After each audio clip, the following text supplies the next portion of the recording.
everybody, it's Mrs. Williams, and I hope you enjoyed the story Press Here. It's a super fun book. We're actually using this today to talk about what happens when you mix color and how the different colors react with each other. So I'm going to set that down. Actually, I wanted to show you this amazing picture. Let's go back to this. Our picture today is going to be inspired by this page with all these amazing circles that overlap. So let's take a peek. Your finished work is going to look something like this, and we'll put a background color on it that will enhance the colors. It's all about color today. Okay, set that aside and take a look at our materials. So you can see I have a whole rainbow of tempera paint set up and a little tiny palette. Everyone will have their own palette, and the reason is we don't want anybody mixing someone else's colors and making them feel sad. So you have your own palette, your own paper. On your paper, you're going to put your name up in the corner, kind of small in pencil, and your class. I'm writing 2S because they're my first class today. Okay, you're going to flip your paper over. Step one, you're going to make some circles, and we're thinking about composition. So we want some of our circles to go off the side of the page, and we want our circles to overlap with each other a little bit. Some of them will overlap in more than one place, and some will go even close to the edge, but not off the page. So we're using some circle tracers. I'm starting with my first circle, actually going right off the page. You can see that it's, as I trace it, it looks like a bubble floating off the corner. And I'm going to use my same tracer, do another one, overlapping my circle from before. We'll talk about why we're overlapping in a couple of minutes. I'm going to do a small one with this tracer, overlapping. This really reminds me of bubbles, which is cool when we think about color, because bubbles, just changing size of tracer here, bubbles have lots of colors in them because they're reflecting the sunlight. One is kind of floating off the side down here. And I'll just do one more big one. Ooh, we've got a big overlap there. Actually, I don't want to overlap quite that much. There we go. Okay. Cool. All right. Now, we're ready to start with some color.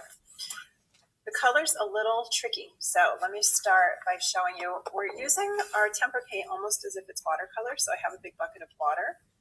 And I'm going to choose a color to start with. I think I will just start with red, because that's a super vibrant color. And I'm getting it kind of watery. I want it to be a little thin. You know it's thin enough if you can see the pencil lines through the paint. Go ahead and fill in one whole red bubble, or whatever color you're starting with, doesn't matter. You want to paint kind of carefully. Stay in the lines. There we go.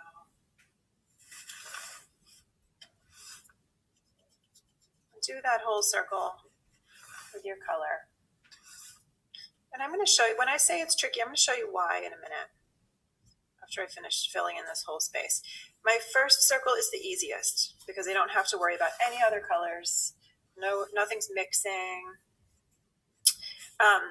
If this doesn't go well for you at first today, that's totally okay. This is really just learning about color, and we can always do another one. Okay. I'm going to tell you that because my first one didn't come out too great, and I wound up doing it all again.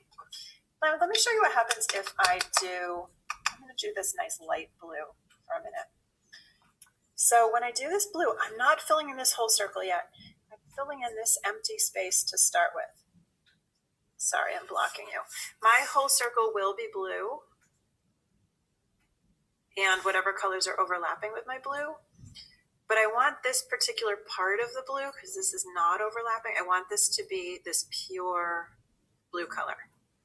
Once I start to mix it with the red, it's going to create, I know in your head you're thinking what color it's going to create. Once I start to mix it, it's going to drag color into this, and I don't want to mix it in this space. This is the pure blue space. So I'm keeping that nice and fresh. There. Okay, now I'm ready. Washing my brush in between, and I'm getting some blue, not a lot. I'm going to put it over my red, just in this space, just where it's overlapping. I don't want to to go back into my blue because it's going to drag this color into my blue. I just want to keep it in this spot where these two colors are overlapping. And you can start to see it's turning a little bit violet, a little bit purple. Not a ton, but it's getting a little bit purpley. It's probably even harder to see that on the camera, but in person you'll see how it gets a little bit purple.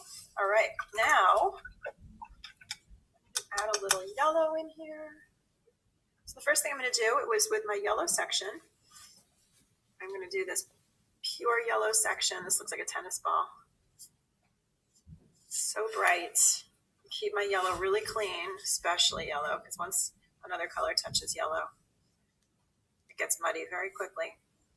Keep this pretty clean and fresh. Really carefully go around the edge of the red because it will start to overlap. Okay, now this whole circle is going to be yellow. So the places that are white, I can make those yellow.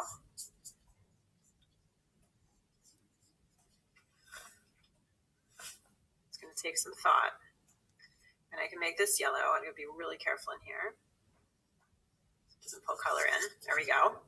Now I can go in and put some yellow over this part.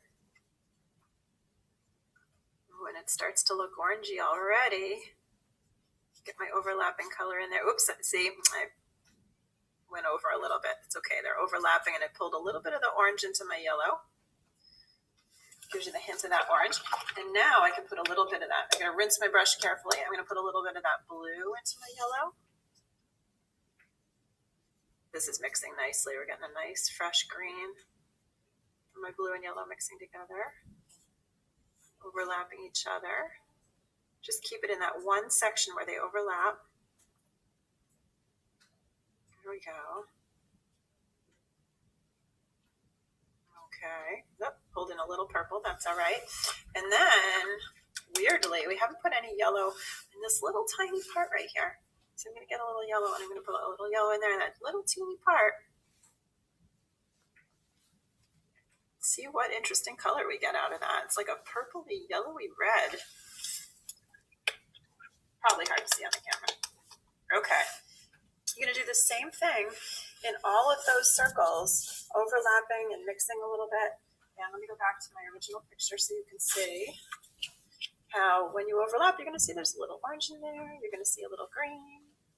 And the colors you have in your palette to start with are a dark blue, a light blue, a purple, a red, an orange, a yellow, and a green. And you can use any of those as you do your work. All right, so have fun.